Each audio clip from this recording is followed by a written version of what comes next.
This episode of The Dig is brought to you by our listeners who support us at patreon.com and by Verso Books, which has loads of great left-wing titles, perfect for Dig listeners like you.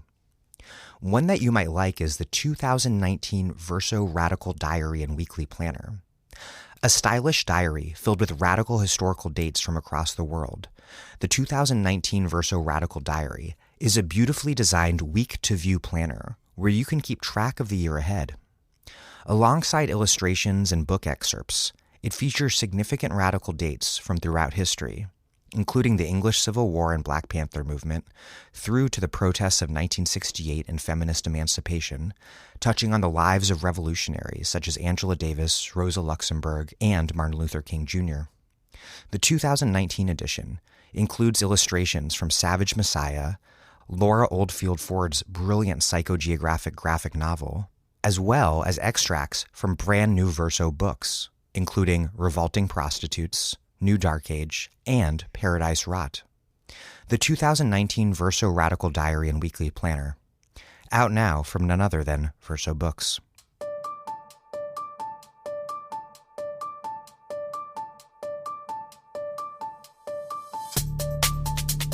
Welcome to The Dig, a podcast from Jacobin Magazine. My name is Daniel Denver, and I'm broadcasting from Providence, Rhode Island.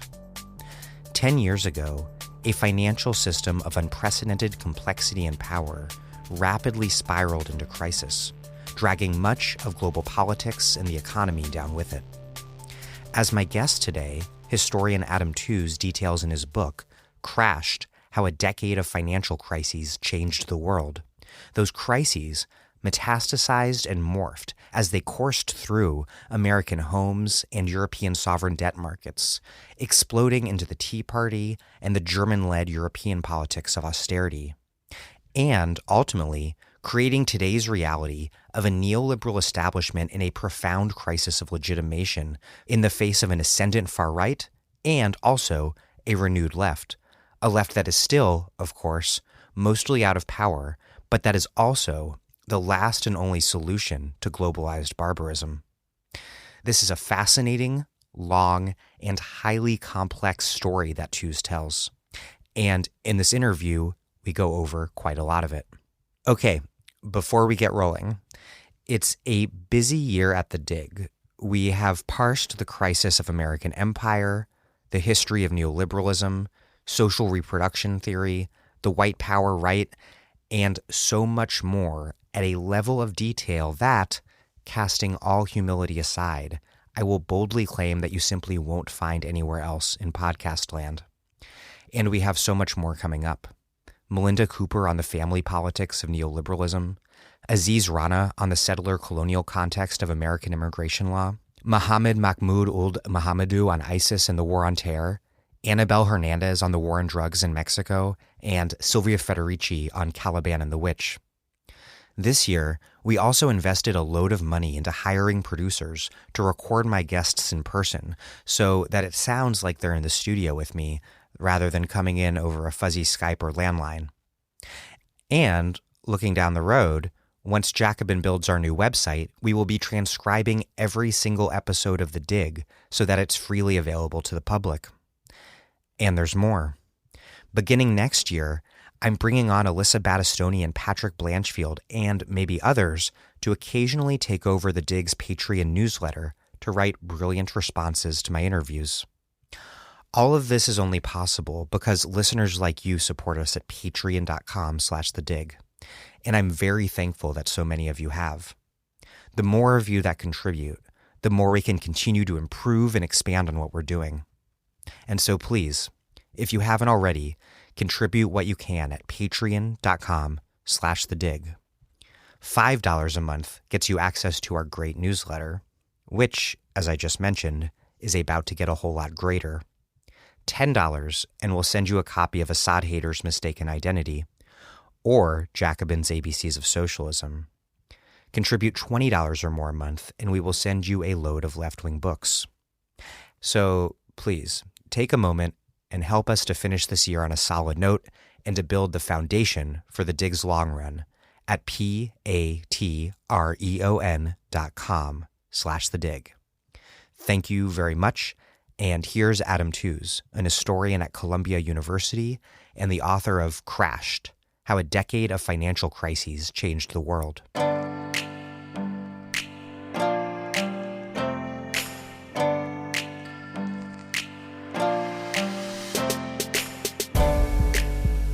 Adam Tooze, welcome to The Dig. Hi, thank you for having me on. Your book begins by telling the story of a potential economic crisis that preoccupied policymakers before 2008, which was a crisis that never happened, a Chinese-American meltdown rooted in the huge amount of U.S. treasuries purchased by China and the underlying trade deficit. What was that fear, and why was it so visible and preventable, while the crisis that did actually happen, sparked by a collapse in the housing bubble that reverberated throughout this deeply interconnected global finance system, was so invisible and so hard to manage once it exploded? Yeah, it's a really extraordinary, I think, kind of irony of history that everyone was. I mean, it's not fair to say that people weren't predicting a crisis. They were just predicting the wrong crisis. But I think it's understandable. I mean, the rise of China is the big story of the early 21st century. So you can say, the leading macroeconomists of the US had their eyes on the main prize.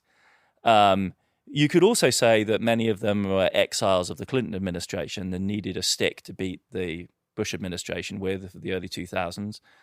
And so it made a neat package to be able to show that, Bush's terribly misbegotten war in Iraq and the war on terror in general, which was costing hundreds of billions. The tax cuts the Republicans pushed through, nevertheless, led to huge spiraling deficits, which were being financed by guess who? By America's potential geopolitical antagonist of the future, China. And hey presto, you could point the finger at the Republicans and blame them for trashing America's geopolitical standing. So that was very compelling. It was sort of part of the Bush took the eye off the ball critique. Exactly. So, they were focused really on the wrong threat. And you can hear echoes of that in the Trump administration's national security stance in the present day. But then I think on top of that, there are kind of deeper issues which are more strictly to do with economics and political economy.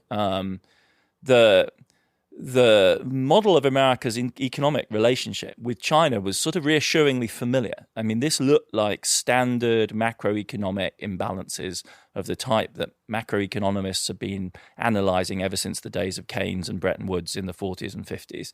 America had a current account, a trade deficit. It had a government public budget deficit to match. You added the two up, you end up with an inflow of foreign money. It was going into government debt. It was going into treasuries, which created then this dependence of the American state machinery on the Chinese. It was all it's a very neat and compelling package. And it was explicitly political. It was evidently a geopolitical threat. I mean, this was a regime with an alien political type, if not to say hostile political regime type that was facing off with the United States. And so it was legible in terms really that were reminiscent of the Cold War. I mean, Larry Summers liked to talk about the balance of financial terror. And that was a relationship that kind of demanded managing. And the irony is it was managed, by both sides. It was made the priority of global financial diplomacy by Hank Paulson when he was Treasury Secretary. He was hired largely, I think, because he was a China hand, not just because of his Goldman Sachs credentials. And his Goldman Sachs credentials were based on his, success in attracting China business for Goldman Sachs. And on the other hand, the Chinese also recognized the geopolitical significance of this relationship and actually behaved as extraordinarily cooperative creditors of the United States during the crisis. Whereas the Atlantic financial economy, which is where the crisis actually exploded from 2007 onwards, that was the zone that market economics, that the neoliberal paradigm, that the market revolution told you could basically be ignored. It was explicitly depoliticized. It was the zone where private insurance by means of derivatives of various types was going to ensure financial stability. If not there, where? This is really the heartland of global finance stretched between Wall Street and the City of London. And the irony, of course, is it's precisely there that we have the meltdown. And when the meltdown happens, it's also the place where we have no structures. Kissinger likes to quip that he didn't know how to call in Europe. when the financial crisis happened in 2007-8, it wasn't obvious that there were structures in place transatlantically to manage the meltdown, which was a private sector implosion. As you just said, the crisis that did come took place in this financial sphere that had become profoundly depoliticized. And you cite this incredibly revealing quote from former Fed chairman Alan Greenspan, something he said in 2007, quote, "It hardly makes any difference who will be the next president. The world is governed by market forces." This, of course, is pretty ironic of him to say, because it's something he could only believe because it was an illusion he had worked himself so hard to create. His career was proof of precisely how political the construction of the global economic order had been. But is it fair to say that the financial crisis response showed precisely that politics did matter tremendously, because when it came, there was no ready-made politics at hand, let alone a form of politics that could garner any sort of popular support to deal with it? Yeah, absolutely. No, it's an extraordinary quote. I mean, sometimes as a historian, you just sort of pinch yourself and go, I can't quite believe he just said that. It's in an obscure Swiss newspaper, admittedly, but it's there, and Greenspan, obviously, when he was chair, was famous for his opacity, and all of a sudden he's kind of off the hook. And I mean, fundamentally, we all know that Greenspan is a Republican and couldn't even bring himself to endorse Clinton in 2016. So this is fudging. I don't think there's any doubt that he, in fact, did vote for John McCain. And as you say, I mean, the blindness of it, or let's just say the bad faith of his position is extraordinary. I mean, this was a politics of depoliticization, a politics of creating a space in which no hostile or unfriendly politics could intrude. I mean, that's the real function of the sort of economic policy that he pursued. And at the same time then, as you say, discovering that when shit gets real, when the proverbial hits the fan, you are going to have to act. And it absolutely does matter who has power in Congress. I mean, the extraordinary thing in 2008 is you have a Republican administration, admittedly a lame duck Republican administration, but nevertheless a Republican president in a general election year. And the Republicans in Congress refused to give the Bush administration the votes for the bailout, not of an investment bank, not the bailout of Bear Stearns or Lehman, but the bailout of Fannie Mae and Freddie Mac.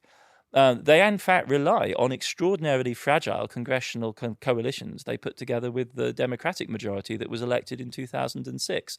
So, yeah, the entire Greenspanian edifice really collapses at that moment when it becomes clear that you actually need a reliable centrist party to do the dirty work at that moment. And the Republicans are no longer that reliable centrist vehicle. Already back in 2008, this isn't a thing that's new with Trump. And this is the party that nominated Sarah Palin as McCain's running mate because they thought he needed juicing up a little bit at that particular moment. So that's really the denouement. I mean, you could add, and you I think edited out the concession that Greenspan made, which is that he conceded that party politics did matter when it came to national security. Mm-hmm. And the extraordinary thing about that is the way it builds a firewall between the zone in which market forces rule, the economy, and the zone of national security in which politics does matter. In other words, you have to elect a reliable Republican to do national security policy.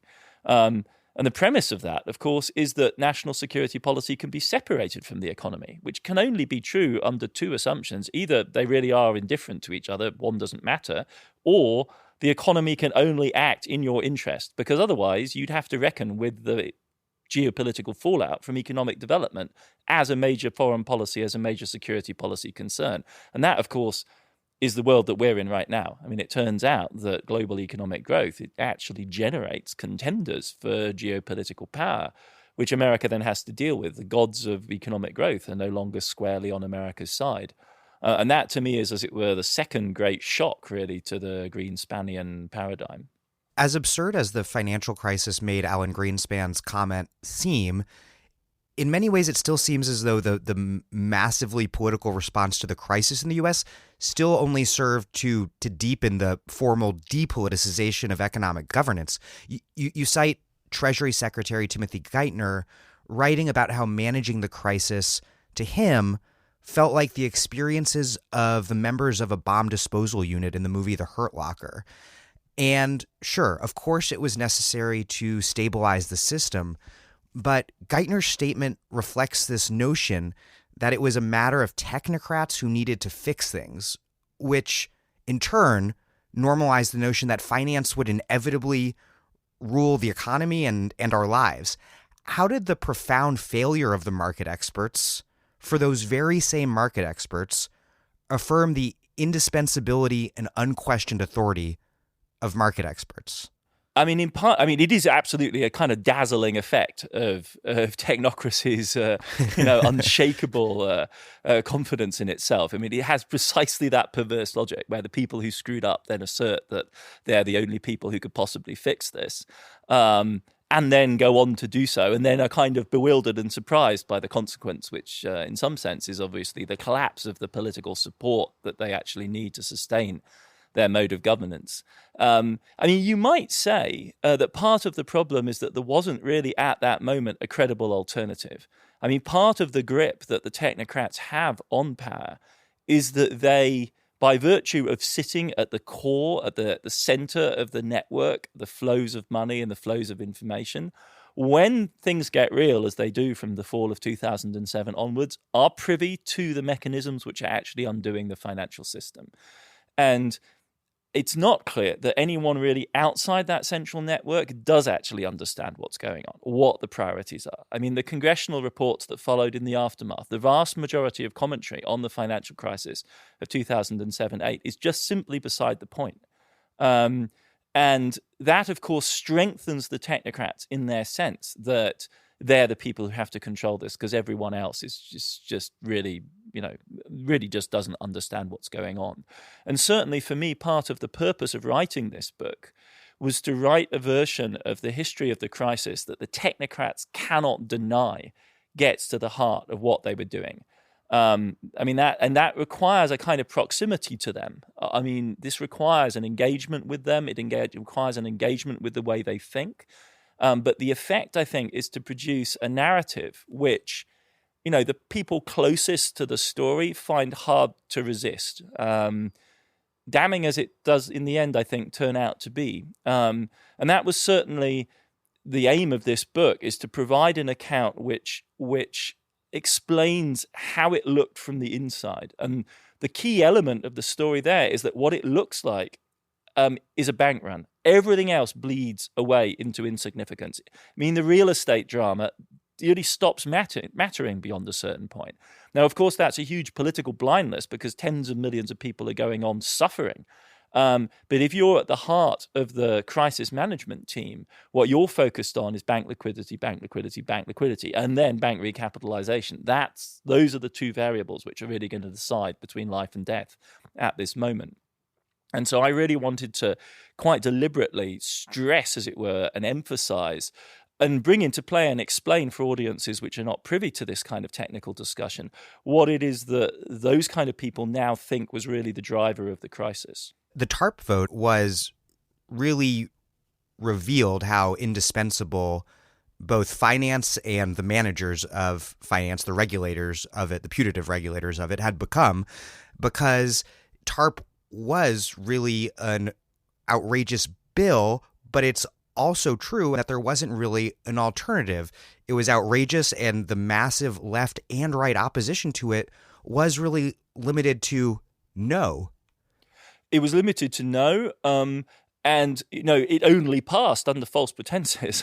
I mean, even the yes votes that they got were not for what they actually ended up doing, because what they ended up doing with TARP was nationalizing. One should put that in inverted commas because one shouldn't imagine that the government, the agencies of the American state, are really separate from Wall Street. They're not an outside agency which is now going to assert social control over, the levers of financial capitalism in the United States. But what they are going to do is put the credibility of the American state at the service of a comprehensive recapitalization of America's banks. And that does mean, for the interim, a substantial public ownership share in all of the key American banks.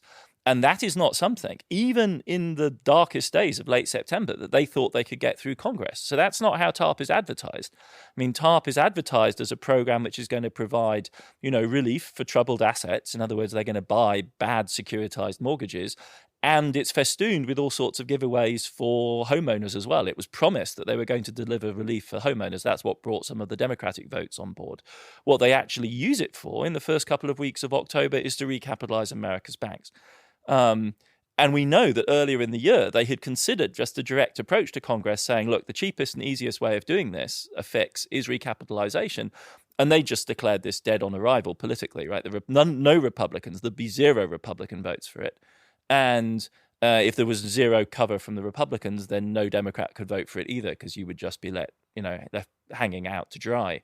So even when it passes and then moves towards this essential step towards stabilization, it passes under false pretenses. Where the Bush and Obama administration's political capital was spent really revealed the contours of the political economic power structure in the country. And while Bush and Obama managed to save the banks, Obama never pushed for an economic stimulus of the size that his economic advisor, Christina Romer, had found would be necessary. And making matters worse, you write, the stimulus that did pass was structured so that much of it was invisible to the public, which meant that never in 2009, when Democrats had full control of government, did Obama implement a project with a material basis that would create a material basis for a mass constituency in the way that FDR did during the New Deal. My question is, could Obama have reached for more, or were his policies undercut by his own proclivity to negotiate against himself and then compromise before even opening negotiations with Republicans? Or more depressingly still, was he just constrained in terms of both stimulus and foreclosure relief by conservative power in Congress?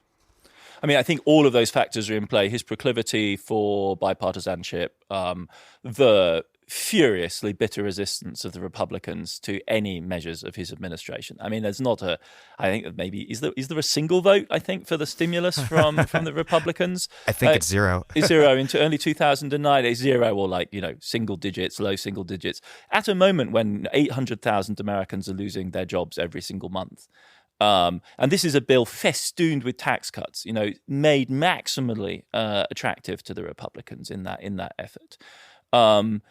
I think you need to add one further element to this complex equation, and that is that the focus of the Obama administration, where they were going to spend their political capital, was healthcare. That is what they saw as the long-term structural change that needed to be made in American society. That would be the mechanism that would provide relief to the worst off Americans, or rather the working poor above all, right? The struggling lower income families in the United States that didn't qualify for Medicaid. And that, I think, is another element in this equation. They were trying to keep some of their powder dry. But inside the Obama administration, we know that it's not simply the president-elect himself, but his entire team that is self-censoring. I mean, Larry Summers does this, incredible number on Christy Romer, where he basically says, if you ask for what you know is right, you'll look like, an implausible alien. And so he says it's like extra, that her figure's extra planetary. Exactly, exactly. So we'll ask for half what we think is right. Which is a disastrous skewing of the argument right from the very start. But that whole cluster of elements, I think, is in play. And in fairness to the Obama administration, they then do attempt a second push fiscal stimulus-wise, as political power is ebbing away from them in 2010. But yes, I think that's a huge missed opportunity to do something even more dramatic. And it's I think emblematic of the difficulty that American politics has in the current moment of thinking of government as a constructive force in people's lives, other than in the brutalized form of the security apparatus. That's the only branch of government which the conservatives are happy to expand. But the lack of vision really in the stimulus program is emblematic of that. Looking back, I wonder to what degree big finance always understood the political underpinnings of the system. In particular, reading your book, I wonder if the bank's repeatedly successful fights against capital requirements before the crisis revealed that in reality they always expected a bailout should they need one. To what degree was there a self-interested state of denial taking place? And to what extent had they simply priced in the moral hazard that the public, who they knew they ruled over, would have to bail them out when the time came? That's kind of like the left version of a right-wing moral hazard argument. And I don't find it all that convincing, to be honest. I don't think, I would go, I'm not saying that, I'm not ruling it out. I haven't seen any direct evidence for that kind of logic, in part because it goes against the hubris of these people. I mean, they don't expect to fail. That, I think, is where you have to start. And, failing is bad for them. It's not like they say, oh, well, there'll be a TARP bailout package and then that'll be fine. I mean, they hated it. They were squabbling over it even as they were being forced to take it. There's these ludicrous people at the meeting on the 13th of October saying, like, is this going to be bad for my personal compensation?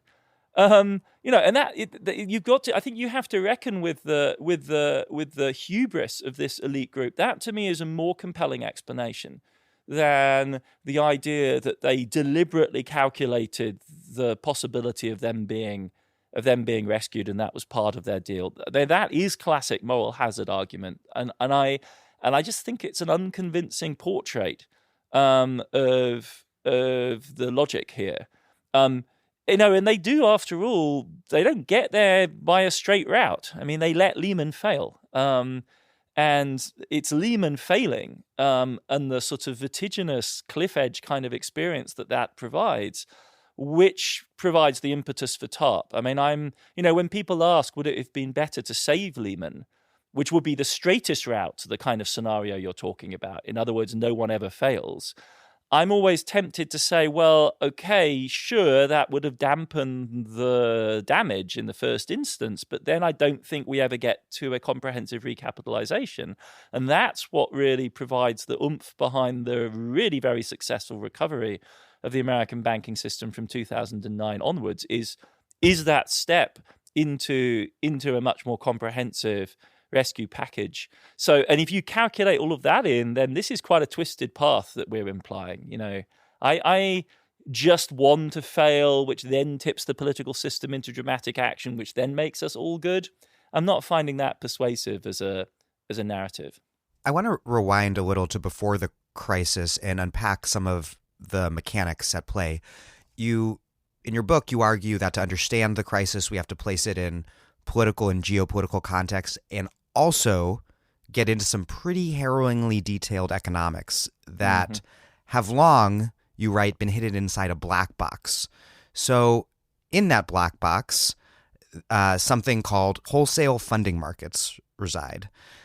Explain what these markets are in general, what asset-backed commercial paper, or ABPC, and repo markets are in particular, and how it was that they formed the connective tissue of the crisis. Because I think a lot of people know some of the outlines of the MBS story from The Big Short and things like that, but yeah, not this piece.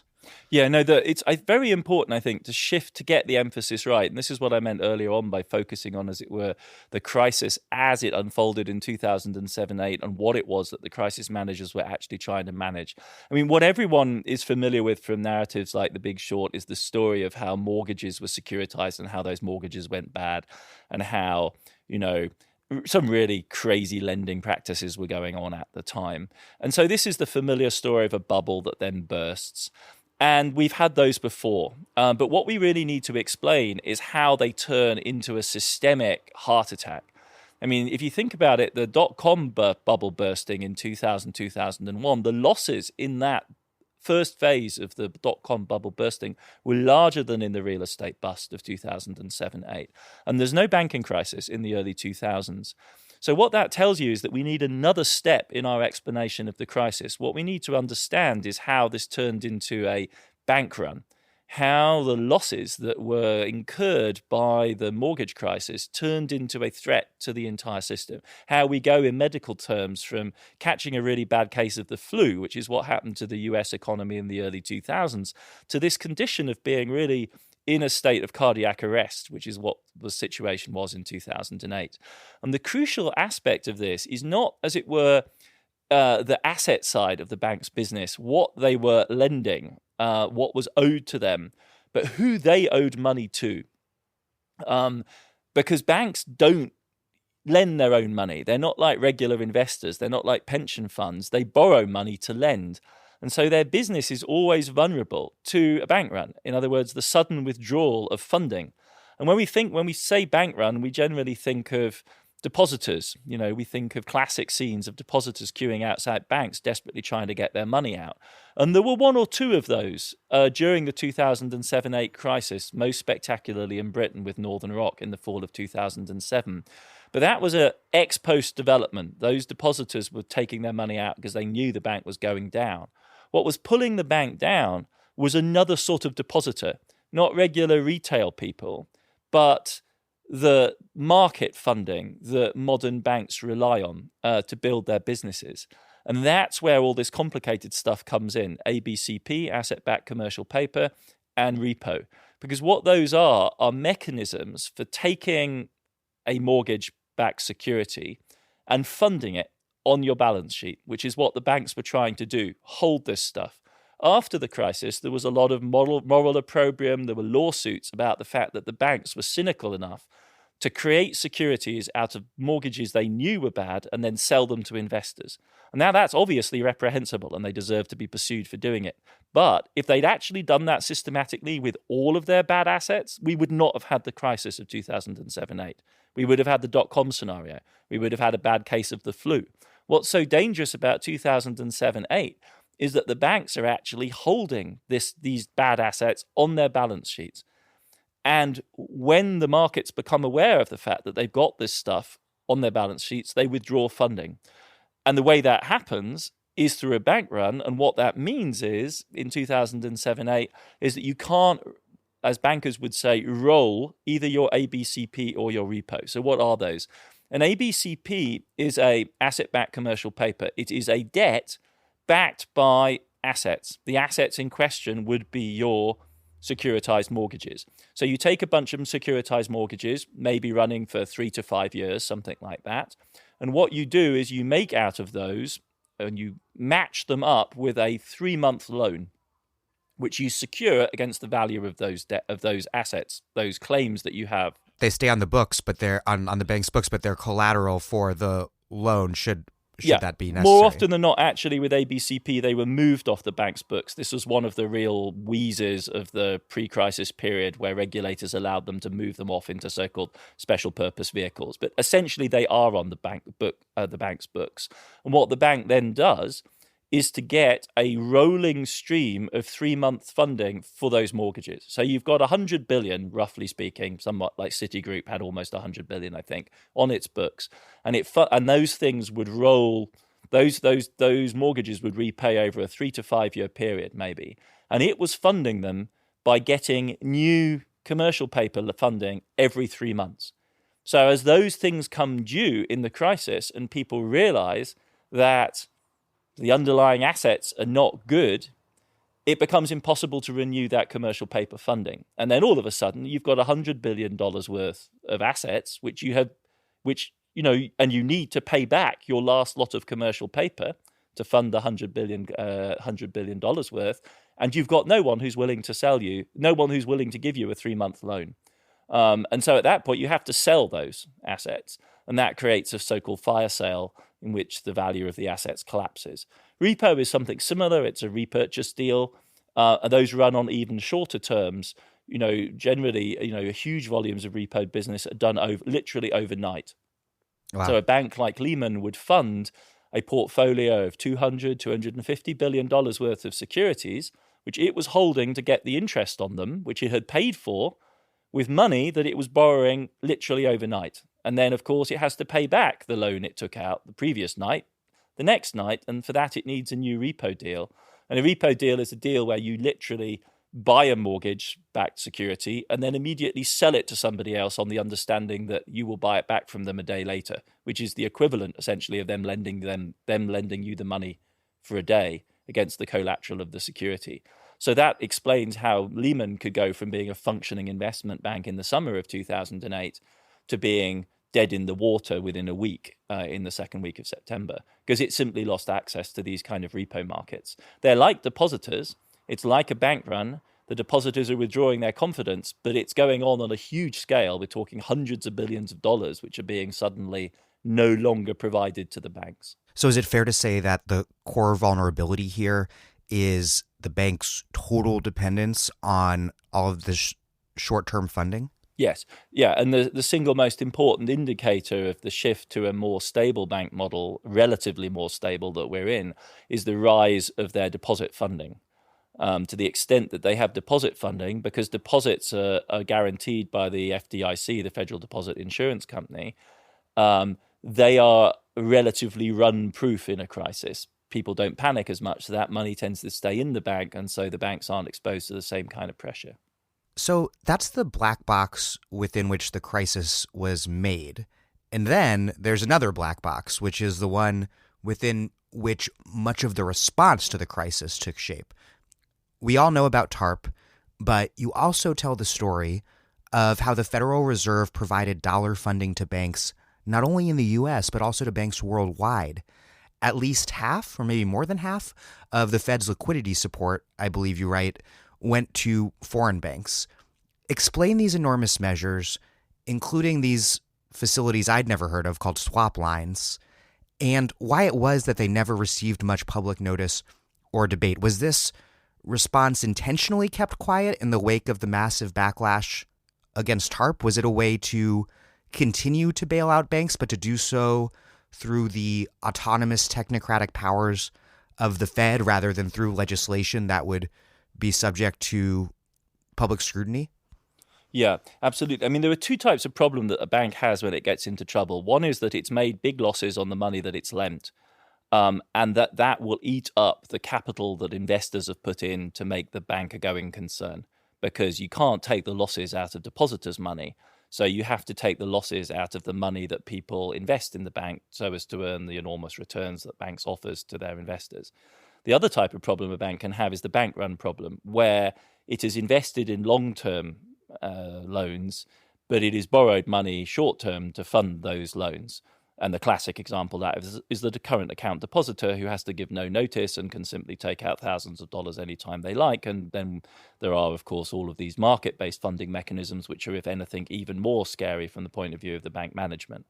And so in 2007 and 2008, the central banks began to realize that the banks were having both of those problems, and they're closely interrelated with each other, because banks get liquidity problems, they get funding problems when it looks as though they have solvency problems. Depositors want to take their money out of banks that they think are going to fail by way of their losses. And so what rescuing a banking system requires you to do two things. It requires you, in the end, to find the banks which are actually insolvent, the ones which have been wiped out by their losses, and replace their capital or shut them down. And this is the bit which is really controversial, because in the short run, you're going to have to put government money into those banks, and that money is then at risk from losses. You become a shareholder like other shareholders, and you can build various types of privilege in, but you are basically subject to the risk of losses, which is why TARP and all the other types of bailout, really strictly understood, are as controversial as they are, because the taxpayer is on the hook. Of course, the defenders of the bailout will tell you ad nauseum until their dying day that, of course, the taxpayer makes a profit as well, which the taxpayer de facto did, because the taxpayer becomes a kind of investor of last resort, if you like, a venture capitalist who picks up very cheap money, very cheap assets at a moment of panic and sells them when they're worth more. But in the meantime, all of the banks are affected by the risk of a general panic, whether or not they're well run, whether or not they've made bad loans, whether or not their capital is ample or not. No bank can survive if there is a general loss of confidence in which everyone is trying to get their money out of the bank. And that's where liquidity and lender of last resort functions come in for central banks. And it's the classic hallowed function of modern central banks all the way back to Bagehot's classic description. This is a liberal British economist of the Victorian period, an editor of The Economist, who described how the Bank of England in the 1850s stabilised the City of London by providing ample short-term funding to banks against collateral, so with minimal risk. What you do is you lend to any bank that needs money at a punitive interest rate so that it doesn't do this again, but putting the bank in a position to satisfy any of its depositors. Anyone who wants their money back out of the bank can have it. And you hope that if you can ensure that that's the case, then they'll stop panicking and they'll leave their money in the bank, and then the whole thing will go on, return to being a viable business. And so the Fed did this, as did the ECB, the Bank of England. All the central banks in the world were doing this on a huge scale, really, from the fall of 2007. And it's the untold story of the central bank stabilization effort in the financial crisis. Less controversial because it didn't involve taking capital stakes. It's all collateralized. The Fed or the Bank of England is holding good collateral against the loan it's extending. But nevertheless, it's essential life-supporting support for the banks, without which they would all have failed. And what is extraordinary about the Fed's action during the crisis is that because the global banking system does its business in dollars, and because the European banks had played an extraordinarily active part, especially in the dirtiest, grubbiest phase of the subprime mortgage expansion in the United States, they were all desperate for dollar funding. And they had swapped money out of euros into dollars. They had borrowed money in the United States to fund their American businesses. What none of the European banks had was substantial American depositor bases for their very, very large banking businesses in the United States. And that's where the Fed stepped in during the crisis and provided lender of last resort support to all of the European mega banks, Swiss, German, British, Dutch, that were operating in Wall Street at the time. And when they ran out of collateral, when even that wasn't enough, what the Fed started to do was to pump dollars into the European central banks so that they could provide support to those same European banks in Europe. And they did that by way of these so-called liquidity swap lines. And it's a swap because what happens is that the ECB credits the Fed with 10 billion euros. And in exchange, the Fed credits the ECB with $10 billion. They agree an exchange rate. They agree a small interest rate differential that gives a premium to the Fed because it's the ECB that needs the deal, not the Fed. And the ECB is put in the position to provide its European banks with the equivalent of 10 billion euros worth of dollars, which is... There's an interest rate, but it's pretty cheap money. It's pretty cheap. And at this point, the European banks would pay huge interest rates to get this funding. And what the Fed's worrying about, the Fed isn't doing this out of the goodness of its heart or because it's a sort of aspiring liberal hegemon that just likes turning the European central banks into dollar ATMs or the 13th branch of the Fed, right? This is a spectacular extension of Fed power. Why are they doing it? They're doing it to prevent the European banks from engaging in a fire sale of their dollar assets, because if the European banks can't fund their dollar assets, what else are they going to do? They've got assets after all. They just need to turn them into liquid dollars, and that will enable them to pay off at least some of the money that they borrow to buy those assets. And the Fed wants them not to do that.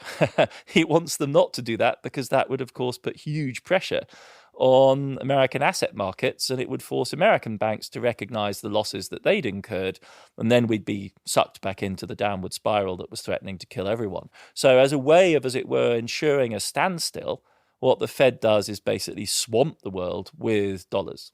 Another big part of the Fed's response, obviously, is quantitative easing. And you write, I think, that this more technocratic response to the crisis may have protected the response from populist anger, but it also seemed to make it a more bank-friendly one, in that QE was a regressive form of stimulus because it inflated the wealth of asset holders, and also by pumped money into companies that allowed them to buy up their competitors, leading to this huge wave of mergers and consolidation. Is it fair to say that the response to the crisis facilitated the deepening of the very inequalities that had underpinned the system that caused the crisis in the first place? I think that is fair to say. I mean, in fairness to the central bankers, they will say two things. First of all, QE was our effort to sustain the general economic recovery, and in other words, the recovery of the labor market. And a huge surge in unemployment hits the least well-off Americans, and the argument is made by the Bank of England as well, worst. And so if inequality is your principal concern and QE contributes to sustaining the recovery and that sustains people in jobs, then QE, that's the principal aim of QE, then sure, there are side effects, but that you've got to keep your eye on the prize. And furthermore, the central bankers would tell you that this was always nothing more than a second best. I mean, they are quite clear about the fact that if the central issue here is unemployment and the collapse of the economy, then a fiscal stimulus is the real response that's necessary. But they can't do that. And the central bankers are legally debarred from doing fiscal stimulus, though they effectively have the means under their control. If you did a sort of people's QE, equip people with bank accounts and just print money into them. But under the legal regulations as they stand, they can't do that. And in both the United States and in Europe from 2010, you have the austerity backlash, which paralyzes fiscal policy despite the anemic economic recovery that's going on, or rather not going on both sides of the Atlantic. And so QE is absolutely a policy with side effects. But it's the best under the circumstances that the central bankers can improvise. And that's I think their defense. It certainly has the effect of inflating asset markets, and that clearly then does benefit people whose portfolios, insofar as they have portfolios, are skewed in that direction. I want to zoom out a bit and look at the crise's global dimensions. One of the central arguments of your book is that this was initially seen as a particularly American and perhaps Anglo-American crisis, and that in turn, it posed a mortal threat to American economic and geopolitical dominance. But that assessment was quite wrong on both counts. Explain why that was. Yes, I mean it's wrong on the first count because the idea that American and British capitalism can somehow be hived off and treated as their own particularly sordid, toxic. There's a British politician who refers to it as feral capitalism. Is just a sort of narcissism on the part of Europeans. German banks, French banks, Dutch banks were up to their necks in this business, and if not in the United States, then in Eastern Europe. Financial capitalism is global. It operates in a globally competitive way. This is the mantra, the cliche of the last decades. But when it comes to a crisis, all of a sudden we sort of renationalize the discourse. It doesn't make any sense. The statistics show the precise opposite. The hub of the crisis runs between London and Wall Street, and on that highway across the Atlantic, European money flows abundantly into the US. And it then spills back into Europe itself, where Spain and Ireland had housing bubbles twice the size proportionally of the United States housing bubble. I mean, no one should imagine that America's housing bubble, which was extraordinary by American standards, was extraordinary by global standards. It wasn't. Obviously, Spain and Ireland are smaller than the US, but Spain is a Texas-sized piece of the global economy. So that's not a small thing that was going on there. It was an extraordinary bubble. And the idea that this would mark the end of American financial hegemony, well, it might have, but of course it depends on how the American authorities responded. And what's really striking about 2008 is that size matters. I mean, what it demonstrates is that if you're trying to manage a global financial crisis of really large banks, and the European and American banks, the JP Morgans, the Citigroups and so on of this world, are all in the $1.5 to $2 trillion balance sheet kind of size, then it really matters whether you're doing that from the basis of an Irish economy or a US economy. Ireland has an economy the size of like Manhattan or something. Imagine if Manhattan had to bail out Wall Street. It's unthinkable. But UBS and Credit Suisse were each of them about twice the size of the Swiss economy.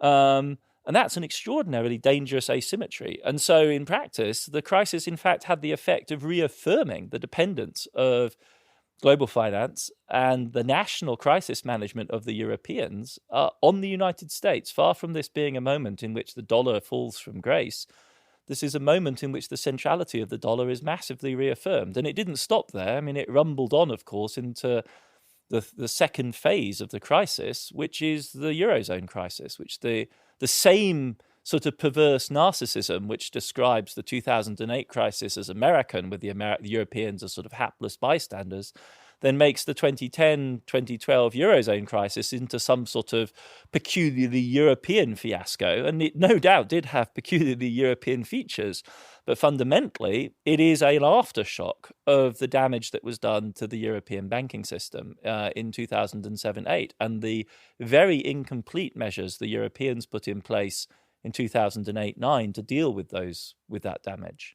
How was it that that crisis that was rooted in the banking system became a sovereign debt crisis and then politically was redescribed as a crisis of borrowers rather than one of lenders? Yeah, I mean, there are various versions of this story. I mean, Mark Blythe, who's a good mate of mine, has coined this great phrase that this is this shift by which a private banking crisis was turned into a sovereign debt crisis is the greatest bait and switch in modern history. And it's a very compelling image. Something completely crazy and perverse is happening here. Where I differ with Mark is that the bait and switch image suggests, a street hustler who is totally in control of this game and just leaves you as a bewildered bystander with essentially false consciousness about what's happened because you've been had. Whereas my view of what happened in Europe is that it's more a train wreck, basically, of conflicting programs for dealing with the crisis, out of which this emerged as the lowest common denominator. It did indeed get transformed into a public debt crisis, but not for the benefit, if you like, of the card sharp who is hustling the passers-by, but really with quite disastrous consequences for the European economy overall, and including its banking sector. It might, in fact, for the management of the European banking system and its long-run health, have been better if it had been squarely recognised as a banking problem. So how did it happen? How did that transformation happen? It's largely a coincidence, to be honest, because, if you run the story by way of Spain or Ireland, it would have remained a banking crisis. No one's in any doubt that the crisis in Spain and Ireland is a bank-driven crisis. Both those countries started the crisis period in 2007-8 with huge real estate bubbles, vastly inflated banking systems, and what looked like completely bomb-proof public finance. In other words, they were private sector neoliberal success stories with healthy public finance. Of course, it turns out that it's easy to have healthy public finance when you have a runaway credit-driven private sector boom because tax revenue booms and your welfare spending is low. And so the one thing conditions the other. But once the banking system, once the real estate bubble imploded, whether or not there had been subsequently the entire Greece imbroglio, Spain and Ireland were heading for epic recessions because they were like Florida or California without tech as a backstop, or they were just heading for a huge crash. As it so happened, as it were, sneaking in before Ireland implodes under the weight of its banking crisis in the fall of 2010, the Greeks managed to break the tape first ahead of the Irish. And the Greeks break the tape in the spring of 2010, not because they are a bank-driven problem. The Greek banks were expanded as well, and they had a real estate boom too, but they weren't really the critical piece of this.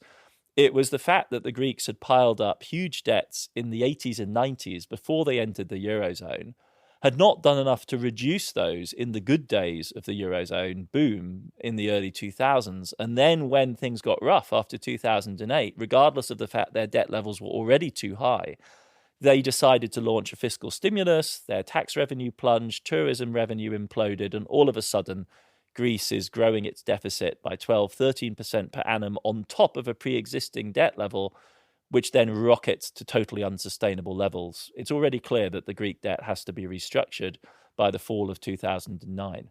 And that is a public sector problem. It's just very small. I mean, we're talking about $200 to $300 billion worth of debt. This is a tiny fraction of the Eurozone economy.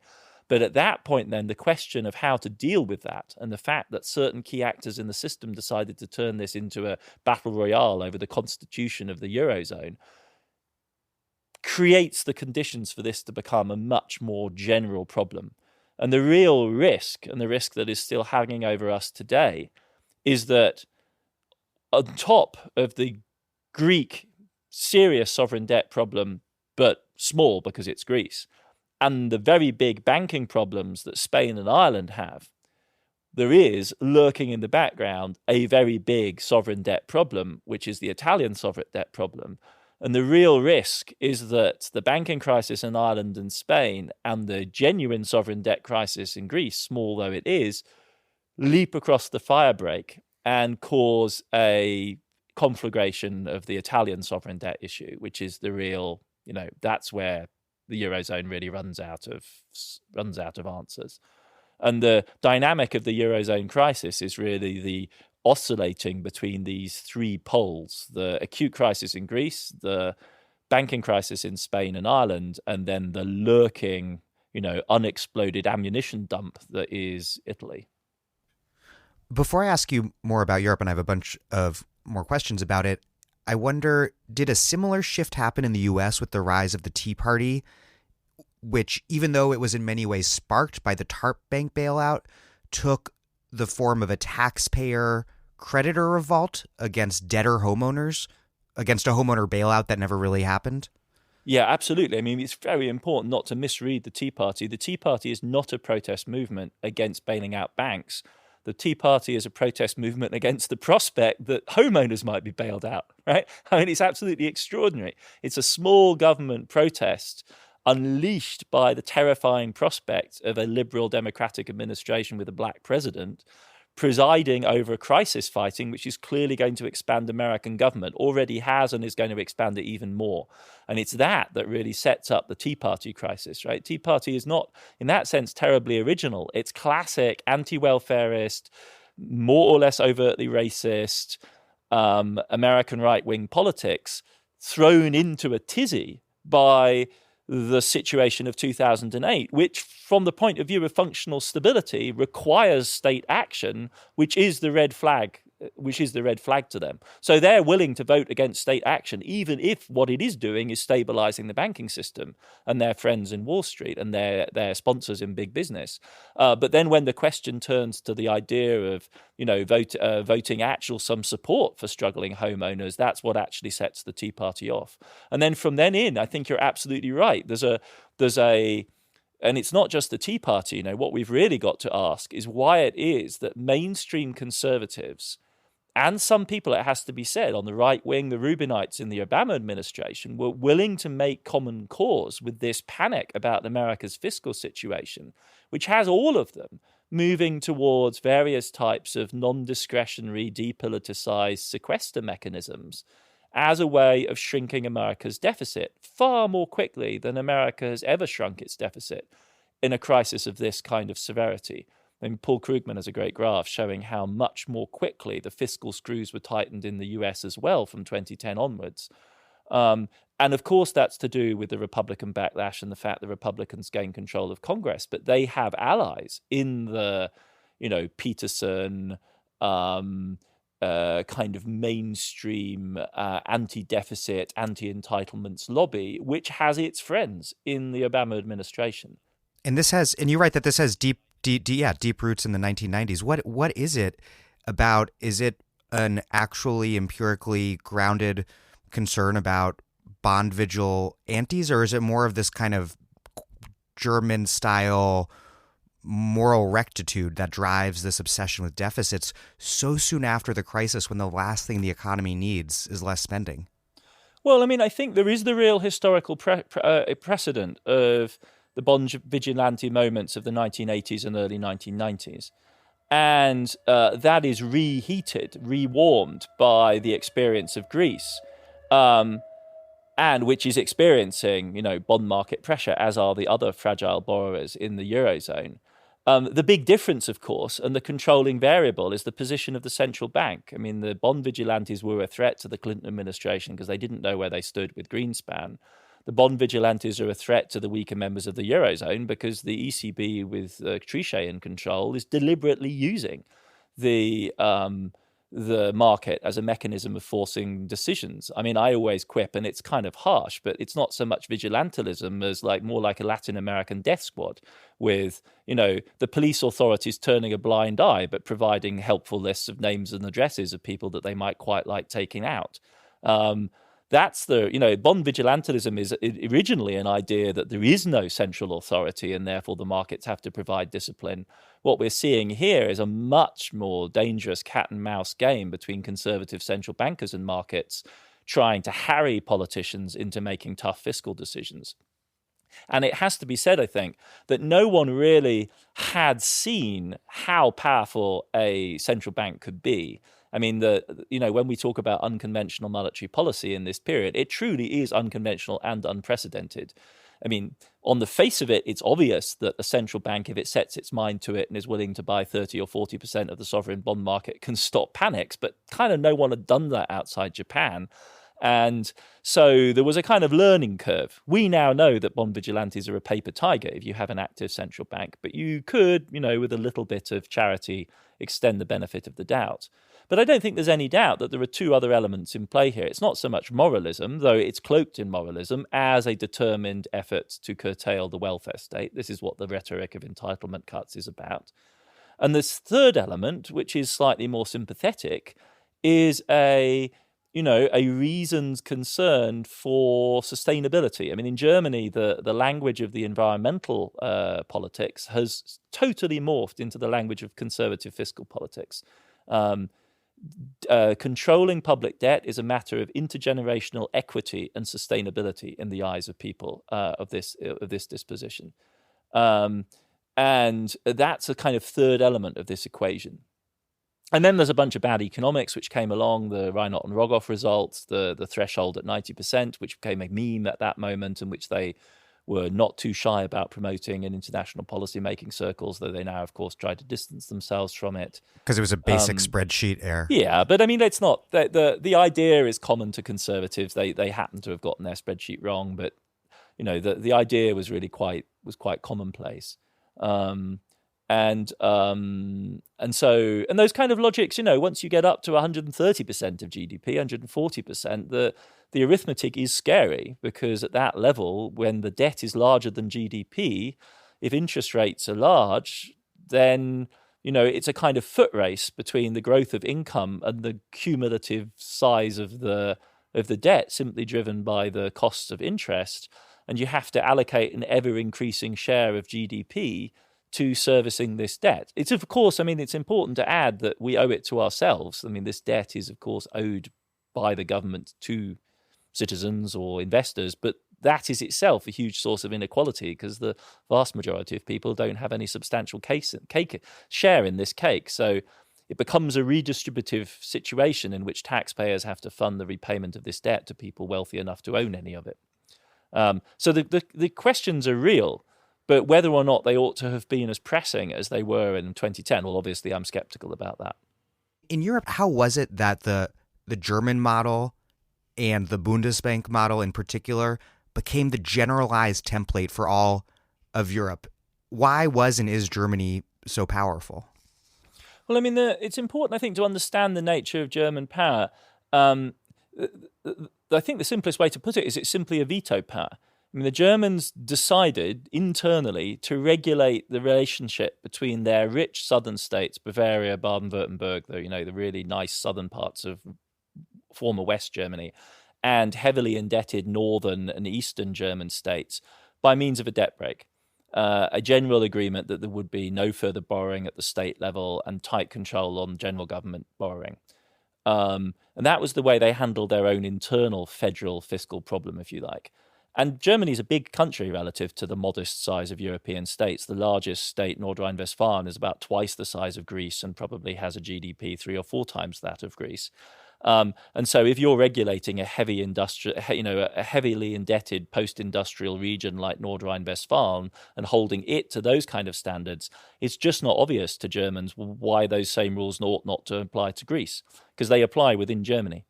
And so that's the basic logic of the German position, which is that they understand the need for steps towards closer integration. It is in the logic of the Eurozone. But you cannot ask German voters, and German politicians are unwilling to ask German voters to support measures of further integration unless they can convince them and are convinced themselves that other people will abide by the same rules the Germans are abiding by. And that's the kind of basic logic of the German position. And if you don't like that, well, then no deal. That's fine. And then you can see how things go. And the German position is, well, we'll be fine. And this is where the German, position, I think, begins to be inconsistent and, rather over optimistic on their own side. But their position is that of a veto player who can afford to wait. And that puts you in an incredibly strong position in this kind of situation. De facto, of course, as the crisis got worse and worse, and it became obvious that it posed an existential threat to the Eurozone, and the Eurozone economy was sliding towards a second major recession, the Germans were in fact forced into quite major concessions. And if you ask German conservatives whether they have any power in the Eurozone, they'll scream in your face. Of course we don't. Look what happened. Again and again and again, we've had to make concessions. What do you think the Alternative for Deutschland is about? It wasn't about Syrian refugees in the first instance. It was about giving us some kind of alternative to Merkel's endless surrender to Draghi and these Italians. So that's the view from the German side is power, what power? I mean, all we can do is drag our feet when we're being dragged into deals which are terrible for us. And where other people aren't willing to abide by the kind of rules that we impose on ourselves. I mean, I'm playing devil's advocate here, but that's the position that the Wolfgang Schäuble or somebody will insist upon. He's a convinced European. He will totally ask Germans to go along with measures which are reasonable, judged by their own standards. And those standards, of course, in the German eyes, are simply what globalization demands. In terms of them imposing those rules on themselves first, you're referring, I think, to the Hartz IV labor market liberalization and then the constitutional debt break. Yeah. Did these reforms, were they key in terms of politically binding German workers to their bosses and making Germany's export model and all that it entailed a shared goal? Did they, along with this more long-running Western German backlash against subsidies for the East after reunification, did they help create the German political constituency in favor of imposing austerity on the South and also make the potential red-red-green alliance between the SPD, the Greens, and Die Linke? Did they make that alliance, which might have offered a left alternative, impossible? Well, I think this is absolutely the right sort of questions to pose, really.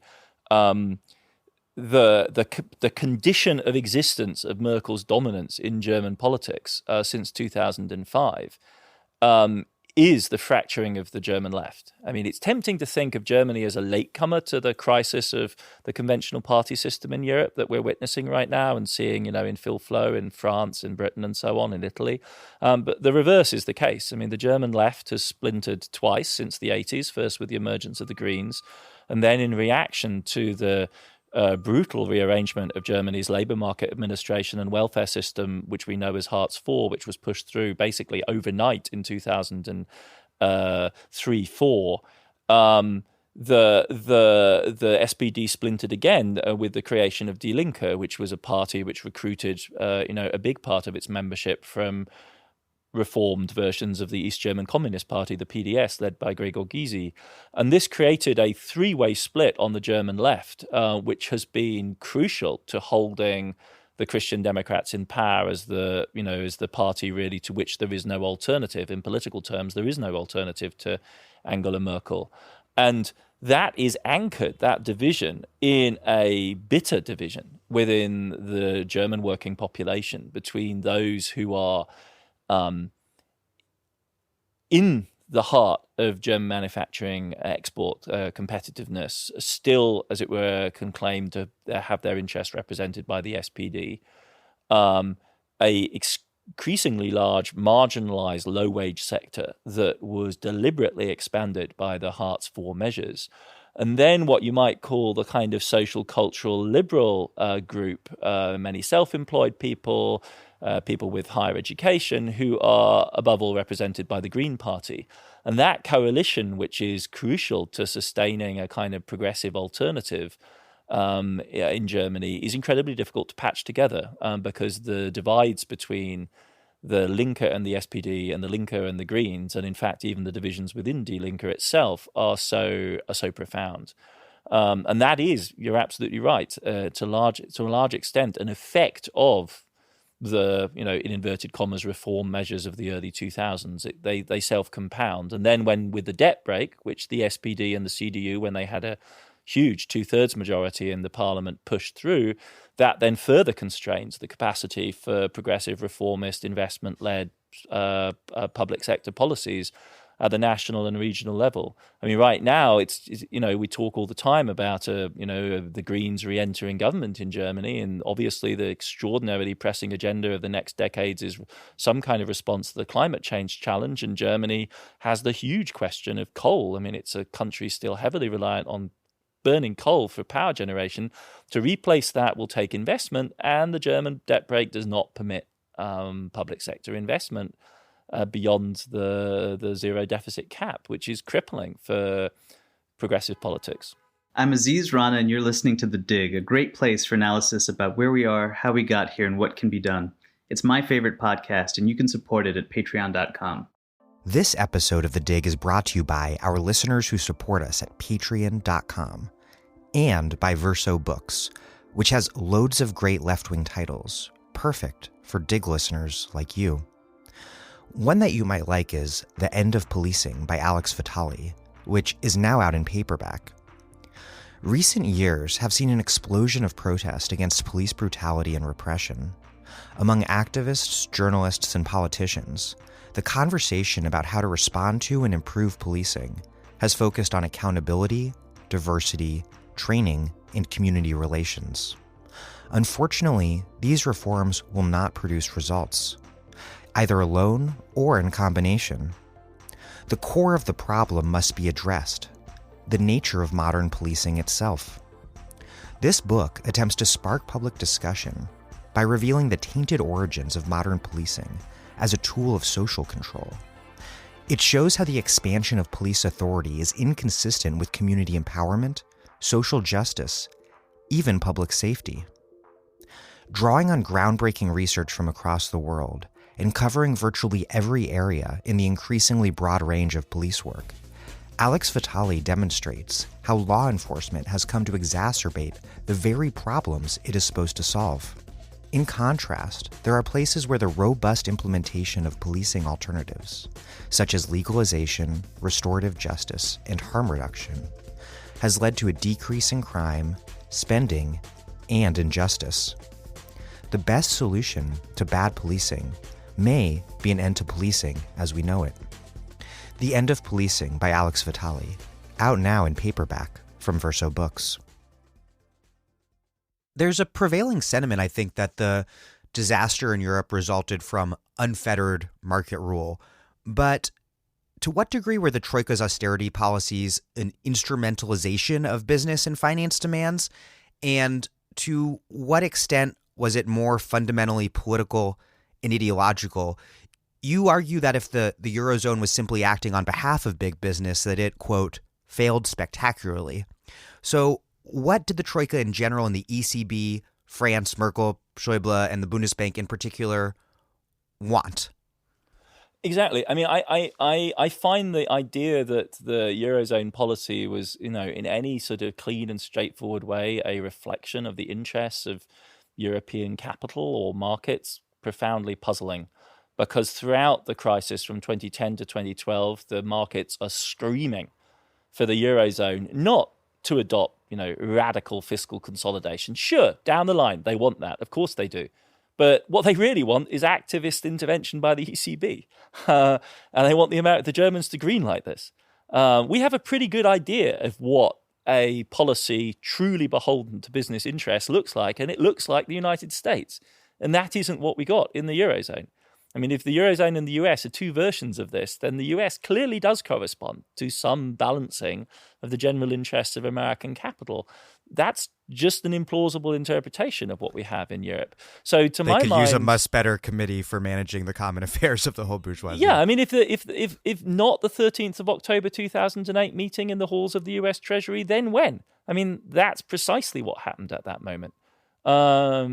And no such moment ever occurs in the Eurozone. And what we see instead is this extraordinary kind of train wreck of divergent, different priorities in which, yes, ideology in the sense of competing visions of the long-run interests of the Eurozone triumph over the immediate imperative of stabilizing the financial markets and ensuring that no one else goes broke. And that demand is revivified and that investors have confidence and that people can make profit again. And that may not be a long-run strategy, but then capitalism doesn't operate on the horizons of the long run. I mean, this is the sort of, fallacy of the sort of sanitized picket garden fence vision of capitalism that certain sorts of ordo-liberals adhere to, which is that, if you make rules, it'll be good for growth. Well, maybe viewed from a, God's eye view 30 years hence, but right now, what the markets were demanding was intervention. What did it take to stop the crisis? It took a Goldman Sachs veteran, MIT-trained, Americanized Italian central banker to tell a bunch of hedge fund managers in London, I'll do whatever it takes.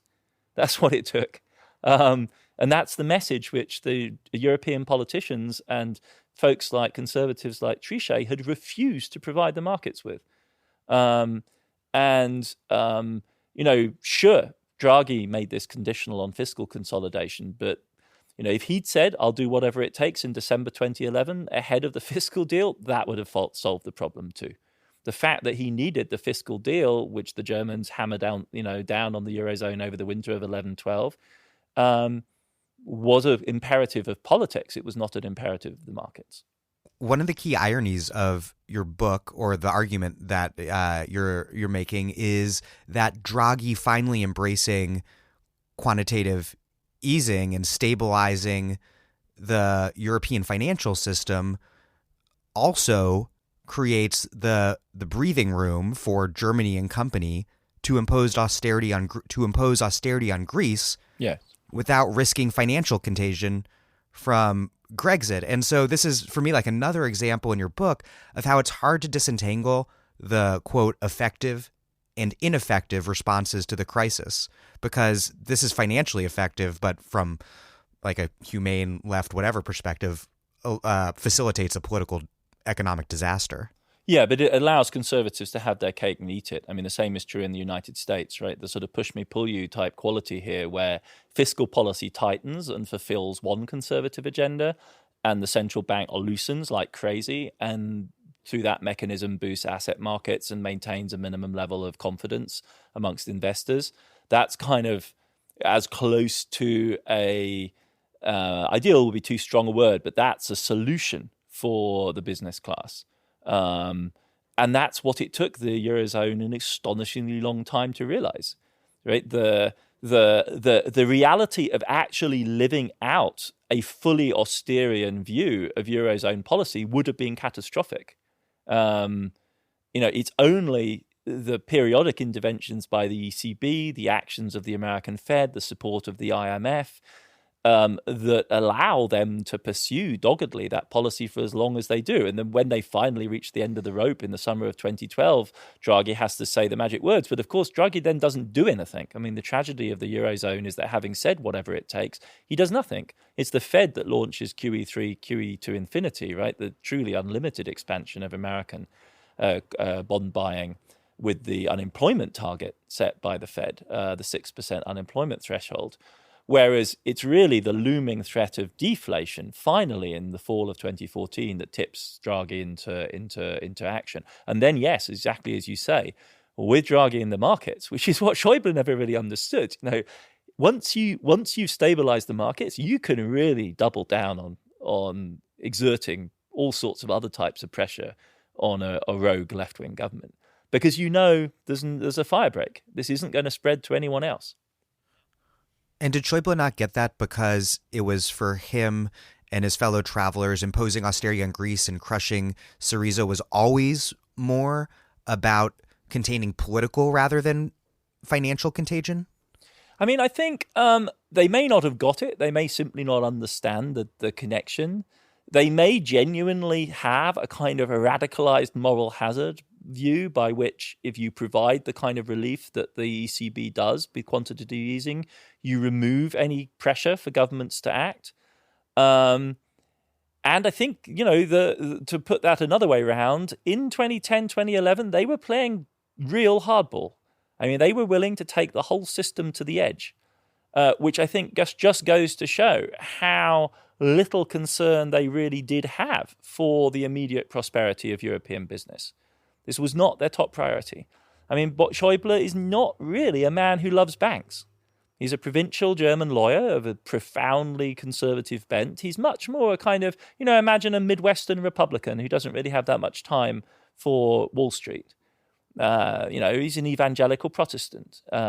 He's an anti-communist, and Diane the Wool from that period. He's an anti-Keynesian to the core, right? He's not going to notice if bankers in London are freaking out and saying the ECB has to act. His response is, well, sure, you're saying that. Like, silly you shouldn't have made your bad investments. Now you're going to take some of this tough medicine. I think that's literally the kind of attitude you have to imagine them being in. Now, Schäuble is an anti-leftist. His view is all about stabilizing market economics in Germany over the long run. He's all about dialing back the welfare state. Angela Merkel, has this famous mantra about the excesses of the European welfare state. For deflationary competitiveness in the global economy. Exactly. They're all about that, but they are not about the interests of business in the way that a Paulson or a Geithner or a Mnuchin is about the prosperity of American business as Treasury Secretary. Did crushing the possibility of left populism in Greece and Portugal as well, did that help propel the rise of right-wing populism in the sense that it wasn't just the conditions of austerity that helped give rise to the right, but also the very political act of containing the left was made on the erroneous presumption that it would be the centrist order that was left standing at the end of the fight. Mm-hmm. And at the end of the day, that unleashed a different form of political contagion altogether. I mean, I think that's right. That seems persuasive to me. Certainly the kind of nation-on-nation competitive rhetorics which suffuse the debt politics of the Eurozone tended in that direction. I mean, the AfD is a resentful party of little German nationalists who, don't want to think large, capacious, generous thoughts about the systemic stability of the Eurozone. That's not their bag. And Lega in Italy is a classic, anti-welfarist nationalist party, which has an element which is xenophobic towards African migrants, but used to have an element that was xenophobic towards, Sicilians. Now they're in a partnership with Five Star.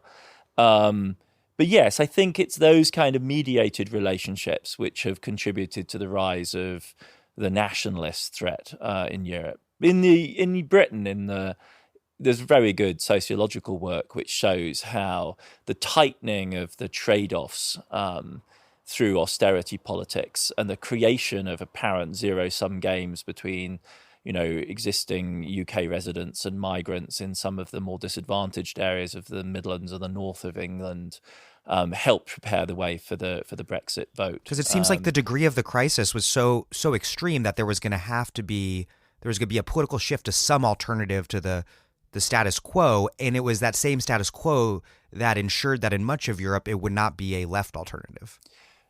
Yes, I think that's true. Whether or not there's really a hydraulic relationship whereby if you shut down the left vote, then, as it were, you get a right surge. I mean, surely it's more striking simply how, until the very recent past, Spain was immune to a nationalist upsurge. With Vox, obviously, the picture is beginning to change, but given the youth unemployment rates in Spain, which have been catastrophic now for the best part of a decade, it's quite remarkable, it seems to me, that the response there was indeed an upheaval in the party system, but not a break to the right. And likewise in Greece, the there is, of course, Golden Dawn, but the break is essentially to the left, to Syriza. In Portugal as well, I wouldn't underestimate for sure the coalition there is tightly constrained, but it is in its own right a radical transformation of the possibilities of Portuguese politics. No one thought that coalition could happen. And in Italy as well, I would say, Five Star is profoundly ambiguous. And if of the two, Five Star is the genuine product of the crisis. The Lega's surge recently, I think, is overwhelmingly driven by anti-immigrant sentiment and, the manipulation of a standoff with Brussels, which Brussels is only, is sort of handing to Salvini. But I would think of Five Star, Syriza, Podemos, even the citizens movement in the center there is not, they're not straightforwardly nationalist responses by any means. Obviously, in Syriza's politics, there is an element of patriotic resistance, but it's clearly coded left. It's more in the framework of kind of coded left anti-colonial nationalism. Almost. Yeah, precisely. And it draws on that very, very distinctive tradition of Greek politics. You just mentioned the government in Portugal, and you write about it in your book because the left coalition government there was only allowed to take power after it agreed in advance to the austerity arrangements. And your book details in so many cases how quickly and spectacularly the crisis revealed Europe's pretenses to democracy to be in so many cases a sham. There's the Greek case, of course, which we got to talk a little more about, and not only with Syriza, but also the ouster of the PASOK Prime Minister Papandreou. And the ECB, you write, also instructed and I had not heard of this before, the Spanish and Italian governments to impose huge spending cuts and tax hikes. And in Spain's case, I believe, also the privatization of local public services and labor market flexibilization in exchange for a bond purchasing protection that they hadn't even applied for. And you have this quote from unnamed German officials that I think really sums up what was going on. They said, quote, "We do regime change better than the Americans." Yeah. Yeah, no, that was a good find, courtesy of my friend Hans Kundlani, who was in Berlin a lot at the time. Yes, I agree. I mean, I'm there's no doubt, obviously, an infringement of national sovereignty throughout the crisis in all these different ways. And the central bankers are, exerting an extraordinary and disproportionate amount of influence. There is also international, cross-national, if you like, intrusion into sovereignty, which is extraordinary, fully in the logic of the Eurozone construction, but nevertheless remarkable in its frankness. I'm always a little bit hesitant to describe this point blank as a simple crisis of democracy, because I think there's a sort of slight sense of innocence in that. I mean, for me, rather, it's just that the left lost and is being beaten. And it's being beaten by at least in the phase I describe principally in the book, right, before the wheels really begin to come off, by a fairly considered and concerted conservative coordinated political campaign from the right. So is this a crisis of democracy or simply what we get when the Conservatives win? And I think I tend really more to the latter interpretation. I mean, the ECB is acting really in concert with Germany's government, and Germany's government is massively politically legitimated. So, to think of this as a crisis of democracy per se seems to me to miss the fact that democracy is perfectly capable of delivering this kind of politics. There seems to at least be a crisis in terms of how the relationship between politics and the economy, if not a crisis of democracy, because you write that before the crisis, European integration had proceeded smoothly with neither popular enthusiasm nor protest. And so when the crisis hits, it sort of reveals the fact that the EU and Eurozone lack the social base for a demos or any sort of people to support it. Do you think it's fair to say that throughout the crisis, the Troika continued to be ignorant of the necessity of a popular constituency or of the very existence of apolitics of economics and thus couldn't envision how their imposition of austerity would propel the rise of the far right, which they didn't want. That wasn't their preferred outcome. Yeah, I mean, I think they underestimated the far right for sure, but I think actually the Troika's policy is based on the assumption they can find a solid conservative majority for what they're doing in the states that matter, and that any other policy will probably not find a majority given the hostility of European conservatives, which can be as vociferous as that of American conservatives. To the demos point, I mean, my take is that the effect of the crisis has in fact been to bring into being, I mean, obviously not a smooth, homogenous and totally encompassing European demos, but there have never been European parliamentary elections which are as eagerly and anxiously anticipated as the ones that will happen next May. They really matter. Everyone in Europe is focused on them. And everyone is looking at everyone else's polls. I mean, this is what I think a European demos looks like. I mean, it's not particularly pretty. We may not like it very much. But it's a bit like saying, that the triumph of, I don't know, the Muslim Brotherhood is a failure of democracy in Egypt. It isn't. I mean, this is actually what the dirty work of a pan-European politics will look like. And there is absolutely no guaranteeing that it will yield, solid, centrist, progressive politics with a great tolerance for the far left. I mean, on the contrary, it's quite likely to yield the opposite. I mean, the Americans didn't foist the Cold War on Europe. It was our own politics. And that is, in a sense, what continues right down to the present day. So, my sense is that the crisis has, in fact, dynamized European politics in all sorts of really rather surprising ways, many of them, of course, extraordinarily unappetizing, and that something like a European demos is happening before our eyes, if we were willing just to acknowledge it and say, name it for what it is. Of course, the turnout in the election will be disappointingly low, but the salience for those people who do participate in it is dramatic, and it certainly won't be, that much lower than American midterms. So to me, the crisis has really shifted the parameters. Would the left be on more firmer and more ideologically consistent ground to say to call it not a failure of democracy, but rather a failure of capitalism? Or the upshot of capitalism? Oh, precisely. I mean, then now we're talking. Yeah, evident. That's what this is. This is a crisis of democracy under capitalist conditions. It's clearly, the largest and most dangerous crisis that capitalism has so far faced. It's really our Cuban Missile Crisis. We saw what looked like the end of the earth and pulled back from it. But the capacity for that kind of crisis is evidently still there, and that does put huge stresses on politics. But I don't think of that as a crisis of democracy per se.